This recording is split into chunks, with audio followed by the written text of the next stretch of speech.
महंगाई ने अवाम का जीना दोभर कर दिया। फल सब्जियां अवाम की पहुंच से बाहर। मार्केट में चिकन 700 रुपए किलो में बिकने लगा। आलू 50, टिंडे 200, सेब 450, तरबूज 50 रुपए किलो और केला 250 रुपए किलो दर्जन में फरोख्त हो रहा है। शहरियों ने हुकूमत से एशिया खुर्दनोश की कीमतों में कमी का मुतालबा कर दिया। तफसीलात बता रहे हैं नुमाइंदा लाहौर रंग फखर अब्बास।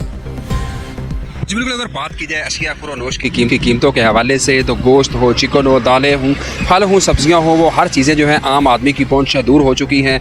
इस तरह चिकन की कीमत के हवाले से बात की जाए तो चिकन साफ़ी जो है वो 700 रुपये किलो से ज़्यादा तक पहुँच चुका है। हमारे साथ शहरी मौजूद हैं, उनसे बात करते हैं और जानते हैं वो क्या कहते हैं कीमतों के हवाले से। जी बताइए। अस्सलाम वालेकुम।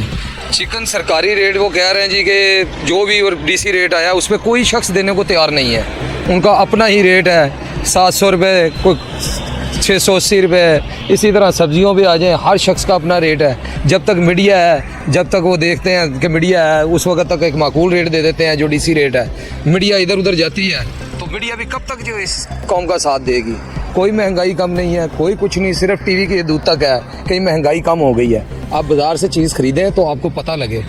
मीडिया भी कब तक फिरती रहेगी हमारे साथ साथ, लेकिन कोई चीज़ बाज़ार में कम नहीं। हर शख्स का अपना रेट है। हुकूमत को चाहिए कि इनसे कहें कि आवेज़ा करें रेट। खा वो रेडी है, खा वो दुकान है, किसी ने कोई रेट नहीं लगाया हुआ, और अगर रेट लगाया भी है तो वो मनमानी कर रहे हैं। जो गली सड़ी चीज़ें होती हैं साथ मिक्स करके देते हैं कि ये मिलेगी और बदतमीज़ी पर आ जाते हैं। जी बिल्कुल, आपने सुनैन की जानब से बताया गया कि हुकूमत को चाहिए इस हवाले से इकदाम करे, महंगाई को। जी आपका बहुत शुक्रिया।